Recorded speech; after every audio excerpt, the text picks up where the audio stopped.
Where is your attention going? Every day the world pulls you into a nameless race where everyone rushes to be seen, to shout louder, to fight for a moment of attention. But the louder the noise, the more you lose what matters most: control over your inner self. Stoic philosophy doesn't teach you how to conquer the crowd. It teaches you to step away from the crowd, to return inward, and from there become unshakable. In a noisy world, the one who stays silent and focuses on themselves is the most formidable. Not because they isolate, but because they understand. Noise doesn't create value. Silent action carries true weight. You don't need to say much to be great. You only need to master yourself. And today I'll share with you 7 Stoic principles, simple yet powerful, to help you live with strength, clarity, and calm, even in the storms of this noisy age.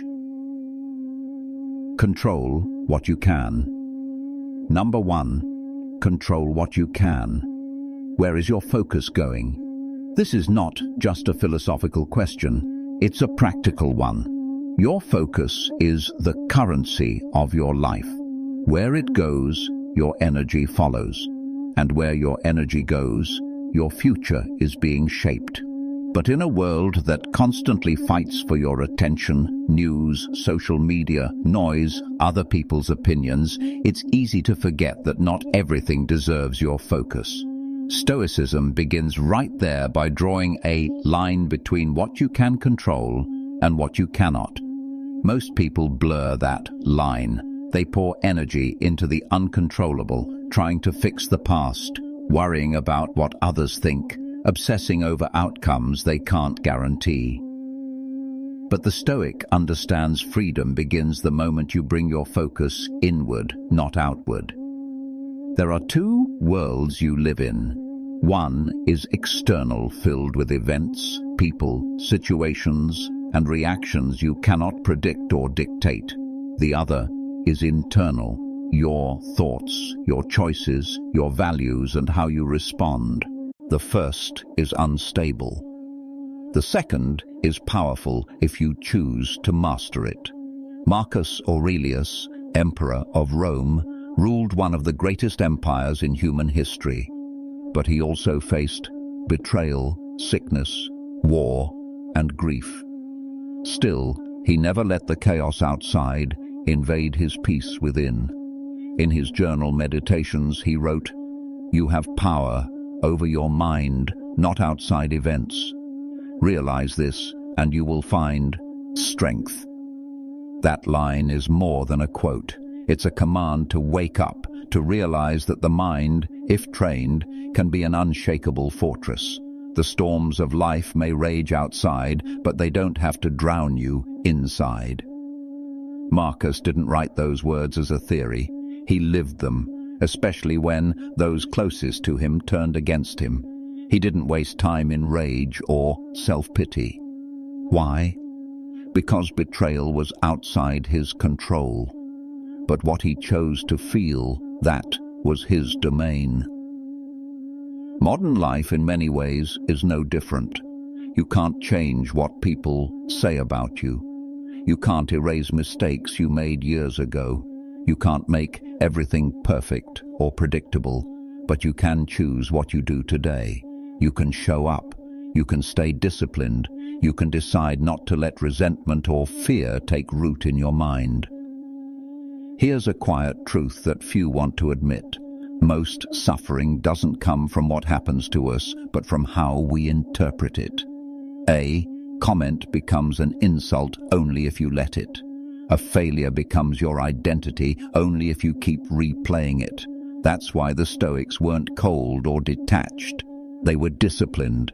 They refused to be victims of a world they couldn't control. Instead, they became masters of the one world they could themselves. Even success, when viewed through the Stoic lens, requires internal control. Many people chase recognition, money, or validation, hoping that achievement will quiet their anxiety.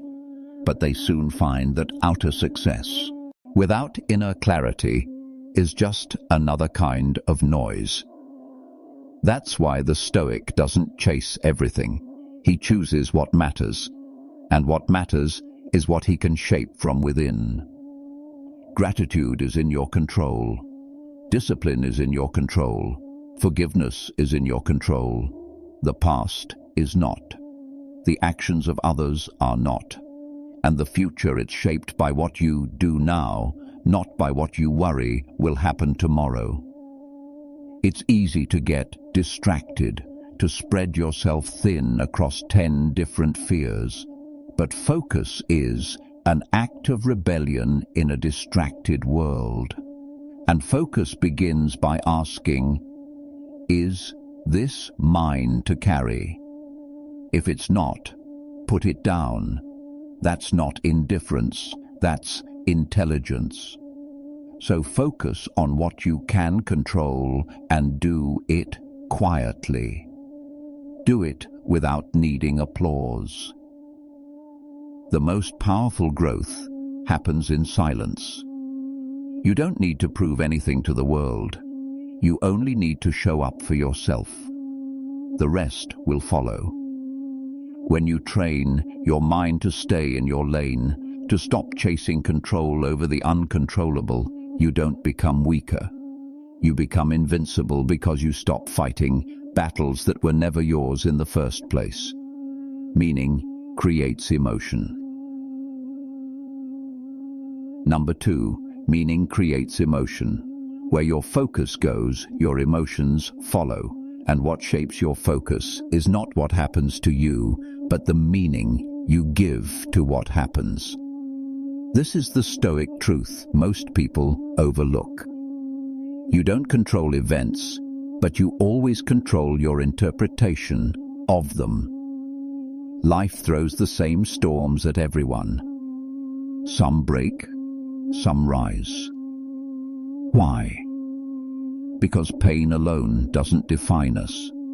It's the story we tell ourselves about, the pain that determines whether we spiral or strengthen. Imagine you lose your job. One person panics, feels worthless, and sinks into despair. Another sees it as a forced pivot, a painful but necessary push towards something greater, starting their own business, learning a new skill, reclaiming their time. The event is the same, the emotion is different, and it all stems from meaning. This is the deep wisdom of Stoicism. You are not a victim of emotion, you are the author of it. Because meaning creates emotion, and emotion drives behavior. If you feel hopeless, it's not because life is objectively hopeless, it's because you've defined the moment as hopeless. And if you want to change how you feel, you have to change what it means. Seneca put it clearly, we suffer more in imagination than in reality. This quote strikes at the heart of human pain. It's not the event that crushes us, it's the mental narrative we attach to it. We anticipate, exaggerate, dramatize. We think ourselves into misery long before reality ever arrives. Stoicism invites us to pause and ask, what meaning am I attaching here? Is it serving me or sabotaging me? Gratitude is a perfect example. You can't feel grateful and angry at the same time. You can't be thankful and afraid simultaneously. Gratitude rewrites the meaning of your experience, instantly shifting your emotional state. When you focus on what something gives you rather than what it takes, you reclaim your power over it. And this isn't just mindset fluff, it's a battle-tested philosophy. When Seneca was exiled, stripped of his status, comfort, and influence, he didn't curse fate. He reframed it. He used exile to reflect, to write, to sharpen his thoughts. What others saw as punishment, he transformed into growth. That's not denial. That's discipline of the mind. The world will try to convince you that your emotions are just reactions, that you have no say. But Stoicism says otherwise. Your emotion is your responsibility because it's rooted in how you frame reality. This is both confronting and liberating. If it's your mind creating your suffering, then it's your mind that can set you free. So how do you apply this? Start with awareness. Notice what meaning you assign when something painful happens. Is it "this always happens to me," or "this is testing me to level up"? Then consciously rewrite the story. Ask, what could this mean that would make me stronger? What lesson is hidden inside this pain? This shift won't erase the difficulty, but it will change the energy with which you face it. And energy is everything. The person who sees pain as a teacher will walk through it with courage. The one who sees it as punishment will collapse under its weight. The core idea is this: events are neutral in meaning is personal.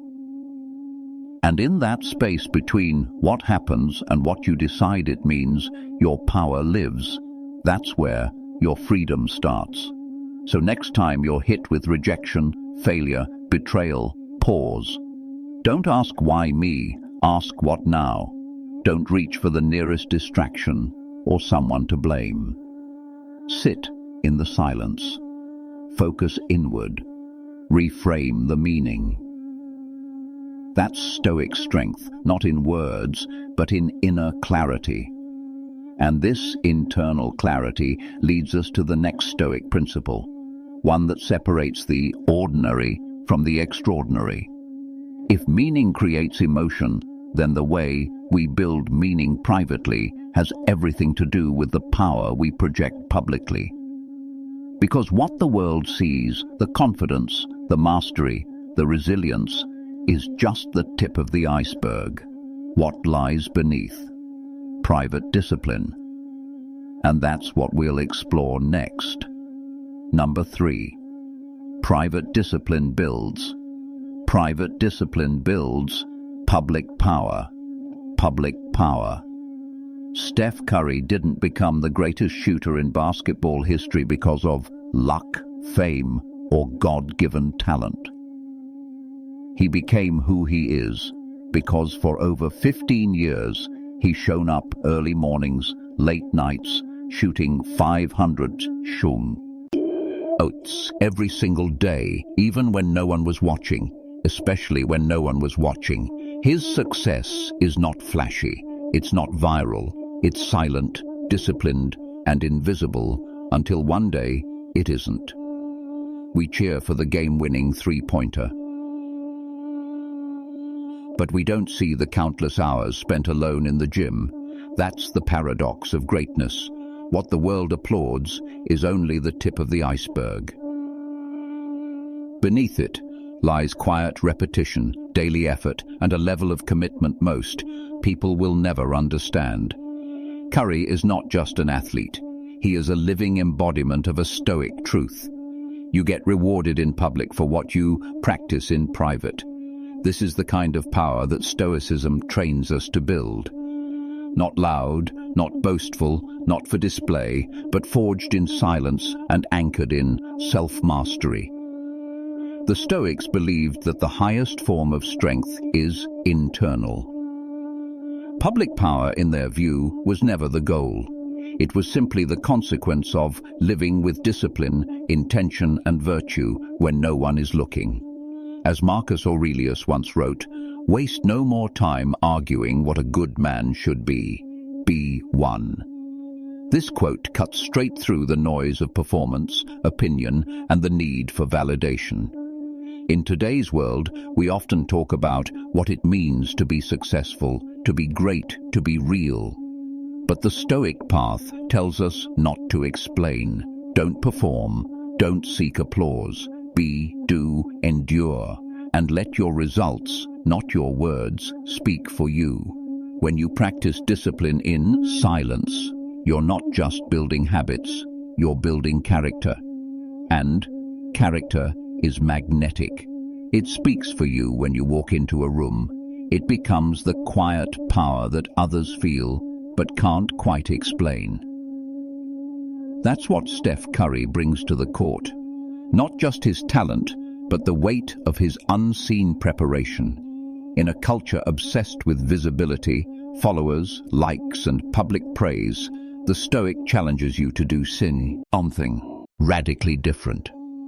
Focus on yourself and stay silent, not because the world doesn't matter, but because it's not the source of your strength. Your value doesn't come from outside approval. It comes from doing the work quietly, consistently, day after day. When you live like this, recognition becomes irrelevant. And ironically, that's when it often arrives. The modern world teaches us to chase attention. Stoicism teaches us to earn respect. And the two are not the same. Attention is fleeting, addictive, and often shallow. Respect is slow, steady, and rooted in depth. You don't get it from shouting. You get it from showing up, especially when no one is watching, especially when it's hard. So if you feel like you're being overlooked, dismissed, or ignored, good. That's where your real power begins. That's where all greatness starts, not in the spotlight, but in the shadows. The Stoic knows this and leans into it because growth doesn't need an audience, only ego does. Think of the seed buried in soil. No one sees it, but day by day it transforms silently until one day it breaks through the surface. That's what your quiet discipline is doing. That's what Steph Curry understood. That's what the Stoics preached 2,000 years ago. Excellence isn't born in public. It's earned in private. In the end, your life will speak for you. Not your words, not your posts, not your followers, just the quiet, consistent, disciplined choices you made when no one was watching. Self-esteem is earned, not given. Number 4. Self-esteem is earned, not given. What if your lack of confidence isn't because something is wrong with you, but because you've been looking for it in all the wrong places? In a world obsessed with praise, likes, and validation, it's easy to believe that self-esteem is something you're given by parents, by friends, by followers, by strangers. It teaches us one hard but freeing truth. Self-esteem is not given. It is earned through effort, through discipline, through doing what's hard when no one's watching. You don't build confidence by wishing for it. You build it by showing up over and over again, doing things that stretch you beyond comfort and ego. You build it when you stop needing others to tell you you're enough, because your actions already prove it to you. When you commit to something meaningful, something bigger than your own self-image, the endless noise in your mind begins to quiet down. The anxiety of being not good enough fades not because the world suddenly praises you, but because you finally respect yourself, not for who you are, but for what you've earned. Marcus Aurelius, a Roman emperor and Stoic philosopher, once wrote, "Waste no more time arguing what a good man should be. Be one." This isn't just a quote to remember, it's a challenge. It's the Stoic blueprint. Stop talking, start becoming. Instead of asking, "Why don't I feel worthy?" ask yourself, "What am I doing that makes me respect the person I see in the mirror?" That question, uncomfortable as it may be, is a turning point. Because when you stop chasing esteem from the outside, you start generating it from the inside. And it's not built on shallow positivity. It's built on effort, sacrifice, and quiet victories. Think about it. The moments that made you proud weren't when someone complimented you. They were when you pushed through something hard, when you stuck to a commitment you didn't think you could. When you showed up again after failing, those are the bricks of real self-esteem. Now, let's talk about silence, the second half of this lesson. In today's culture, silence is almost seen as weakness, but in Stoicism, silence is power. When you stop talking about what you want to do and start quietly doing it, something changes. Not in the world, but in you. Because in silence, there's no applause, no performance, no audience. It's just you, your work, and your will. That's where character is forged. That's where confidence rooted in competence is born. Here's the truth. Most people avoid. You will never truly believe in yourself until you give yourself a reason to. And reasons don't come from self-affirmations. They come from effort, from keeping your word, from building skills, from creating things that matter even if no one sees them. Especially if no one sees them. You don't need louder motivation. You need quieter discipline. You don't need more praise. You need more practice. And when that happens, you don't have to fake confidence anymore, because confidence is simply the byproduct of competence repeated over time. There's something deeply freeing about this truth, because it means your self-worth is no longer in the hands of the world, it's in yours. It means you're no longer waiting to be chosen, validated, or approved. You're busy becoming undeniable.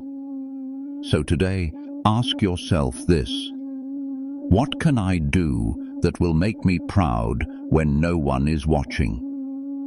What hard thing can I face that will build quiet strength within me? Stop performing. Start practicing. Stop chasing praise. Start earning self-respect. And when the day ends, not with applause, but with exhaustion and peace, you'll know you're on the right path. Push versus pull. Number 5. Push versus pull. Anger, fear, and frustration are the sparks that push them forward. You want to prove someone wrong. You want to escape poverty. You want to silence the voices that doubted you. And for a while, this energy works. It burns hot. It makes you run faster. It pushes you into action. But the truth is, anything built on anger or fear cannot last. Push. Motivation is powerful, yes, but it is temporary. It drains you, and if you're not careful, it consumes you. Marcus Aurelius once wrote, "A man's worth is no greater than the worth of his ambitions." This is not a call to chase shallow goals or recognition. It is a reminder that what drives us must be aligned with meaning. If your ambition is simply to win against someone else, you will always be enslaved to comparison. But if your ambition is pulled by a mission bigger than yourself, your life becomes unshakable. Think of entrepreneurs as an example. Many begin with a push. They want to escape the grip of poverty or to prove to their parents, friends, or society that they are capable of success. This initial fuel is powerful, but it eventually runs out. What happens when the anger cools? What happens when the people you wanted to prove wrong stop watching? If you have nothing deeper, you burn out. Yet the ones who rise to lasting greatness are those who undergo a transformation. They shift from being pushed by pain to being pulled by purpose. Take Howard Schultz, the man who built Starbucks. He grew up in a poor family in Brooklyn in public housing. In the beginning, his push was clear. He wanted to escape the cycle of poverty, to break free from a life with no opportunities. That push got him started, but it was not what sustained him. Over time, Schultz discovered a deeper mission: creating a company that treated workers with dignity, that gave people jobs with healthcare and opportunities, that built community through something as simple as coffee. This mission pulled him forward. the energy changed. It was no longer about escaping the past. It was about serving the future. This is the Stoic difference between push and pull. Push is external. It relies on resistance, on fighting against something. Pull is internal. It relies on attraction, on being drawn toward meaning. Push is short-term. Pull lasts a lifetime. And once you know who you are, once you find that deeper reason, you no longer feel the need to prove anything. You simply want to contribute, to create, to serve. That is why the Stoics constantly remind us to align with nature, to act with reason, and to commit to what is within our control. When your actions are pulled by purpose, you are not moved by applause or judgment. You are steady. But the transition is not easy. Fear and anger feel strong. They roar loudly while purpose whispers. To hear that whisper, you need silence. You need to turn away from the noise of the world and focus inward. That is why focusing on yourself and staying silent is not a weakness. It is a strength. In silence, you discover what truly pulls you. In silence, you learn to let go of the need to impress others. And in silence, you find a mission that makes your efforts worth more than any short-lived push. The beauty of pull, motivation, is that it grows with time. The more you serve your mission, the stronger the pull becomes. The Stoic life is not about proving your worth in noise. It is about embodying your worth in action. When you are pulled by something greater, discipline no longer feels like suffering. It feels like devotion. And in devotion, you find freedom. So I ask you, what is pushing you right now? And more importantly, what could be pulling you if you had the courage to listen? Share your thoughts in the comments. I want to hear your story. What has pushed you in the past, and what is beginning to pull you now?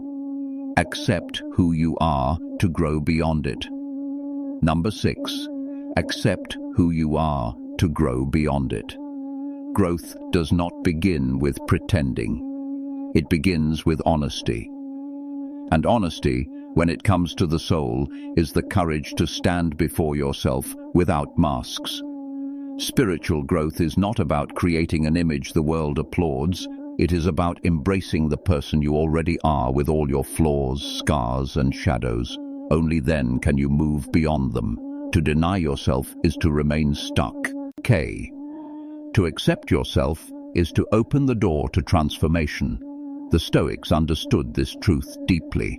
Marcus Aurelius once wrote, "You have power over your mind, not outside events." Realize this, and you will find strength. When you internalize these words, you see that your strength is not in changing what has already happened or who you once were, but in mastering how you respond to it. To accept yourself is not resignation. It is mastery. It is the choice to say, "This is who I am, and because I see it clearly, I can now grow beyond it." Think about your past. The moments you would rather erase, the failures, the humiliations, the loneliness, are often the very roots of your resilience. The wound you carry becomes the soil where strength can grow. To reject it is to cut off your own foundation. To accept it is to transform weakness into wisdom. Consider the story of Nick. As a child, he grew up in isolation, always feeling apart from others. The loneliness could have broken him, filling his adult life with bitterness and self-doubt. But when he learned to look at that loneliness differently, everything changed. Instead of a prison, it became training. It taught him independence, the ability to rely on himself, and the capacity for deep reflection, qualities that many people never develop. What once felt like a curse revealed itself as a gift. his solitude became his superpower. This is the paradox of acceptance. The very thing you want to hide is often the seed of your future greatness. Every hero's journey begins in imperfection. The hero is not chosen because he is flawless, but because he dares to confront his flaws and transform them. You are no different. Your journey will demand that you face yourself honestly with courage and compassion, and then step forward stronger. Accepting yourself is not the end of the road. It is the beginning of growth. It is the moment you stop fighting the truth and start using it. The scars on your soul can either weigh you down or sharpen your spirit. Which one it becomes depends on your willingness to embrace them. And as you hold this thought, a deeper question emerges. What if the very pain you've been trying to escape is not your weakness, but your hidden strength? What if the burden you carry could become the very power that lifts you higher than you ever imagined? This is the final principle in our journey. Number 7, your pain can be your pain can be your power. There are experiences in life that cut us open, that break us down so completely we wonder if we will ever stand again. They feel unbearable in the moment of betrayal, loss, failure, or humiliation. And yet, paradoxically, those very moments can also become the most valuable chapters in our story. Pain, though unwanted, carries a secret gift, the chance to forge resilience, to awaken strength we did not know we had, and to reimagine who we can become. This truth may feel impossible to accept when you are in the middle of your suffering. At that point, every fiber of you wishes the pain would vanish, that the event had never occurred. And yet later, you may find yourself strangely grateful for what once brought you to your knees. That paradox, that strange coexistence of regret and gratitude, does not mean you are inconsistent. It means you are human. As the Stoics understood, life is not about erasing suffering. It is about transforming it into wisdom. Not everything that happens to you is meant to be. You cannot always control the external world, but you can choose how to respond. And that choice to let pain define you as a victim, or to use pain as the raw material of your transformation, determines the course of your life. Pain itself is neutral. It is your interpretation, your action, your courage that shapes it into either poison or power. Take John, for example. He once had everything: wealth, security, and reputation. Then, through one devastating collapse, he lost it all. Bankruptcy stripped him of his home, his business, and his pride. For months, he could not get out of bed, overwhelmed by despair and the feeling that life had ended. Yet eventually, something shifted. He realized that his failure, however brutal, had cleared the ground. He was standing on ruins, yes, but those ruins were the foundation for something sturdier, something wiser. With relentless effort and clarity gained from his suffering, he rebuilt not the same fragile empire as before, but a business and a life rooted in stronger values, in humility, in resilience. Years later, John looks back and admits, "I would never want to go through that again. But I am who I am because I did." His pain became his power. This is not just a modern story. The ancient Stoics themselves embodied this principle. Consider Epictetus. Born a slave, physically abused and treated as property, he knew degradation from the inside out. Yet instead of allowing bitterness to consume him, he chose mastery over himself. He declared, We cannot choose our external circumstances, but we can always choose how we respond to them. That single statement holds the essence of Stoicism. Epictetus did not deny that life had wronged him. He simply refused to hand over his inner freedom to those external wrongs. His pain, instead of crushing him, became the very ground upon which he built his philosophy, his teaching, and his legacy. The power of this perspective is not in pretending suffering is easy. It is not. Pain will test you. It will make you question everything. But pain is also a mirror. It reflects back your character, your values, and your capacity for endurance. Without pain, you may never discover the depths of your own strength. Without loss, you may never realize how much you can rebuild. Without humiliation, you may never learn the unshakable dignity of self-respect. And here lies the transformative paradox. You can both wish something had not happened and still be grateful that it did. These two truths can exist side by side, not as a contradiction, but as a kind of superposition of human experience. You do not need to glorify your suffering to learn from it. You do not need to pretend it was destined to see its potential. The gift of Stoicism is not that it makes pain beautiful, but that it shows you how to use pain without being destroyed by it. So, when the storm comes, and it will, remember that you have a choice. You can let the storm scatter you, or you can use it to anchor yourself more deeply than ever before. You can let the pain strip you of meaning, or you can let it carve meaning into your soul. Your pain does not need to be the end of your story. If you face it with courage, with acceptance, and with determination, it can become the beginning of a stronger one. In the silence of your struggle, when no one is watching, when it feels like the world has forgotten you, that is where power is born. Not in the applause, not in the recognition, but in the quiet decision to rise. Your pain can indeed be your power if you let it. True strength is quiet. It, conclusion, doesn't scream. It doesn't demand recognition. It is built in silence with discipline and with a relentless focus on the self.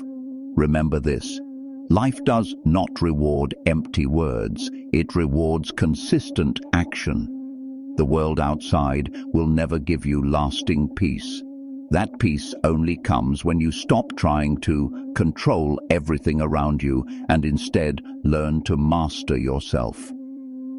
The Stoics remind us that the greatest victory is not over others, but over our own impulses, fears, and distractions. By focusing on yourself, by working in silence, and by refusing the noise of comparison, you become unshakable. Every step of growth, every silent action is a brick in the foundation of a stronger, calmer, and freer life. Now I want to ask you, how much do you agree with this message? 1. Strongly disagree. 2. Disagree. 3. Neutral. 4. Agree. 5. Strongly agree. Share your choice in the comments. I'd love to know where you stand. And if this message resonates with you, don't forget to like this video, subscribe to the channel, and keep watching the next videos waiting for you at the end. Your journey of Stoic strength continues.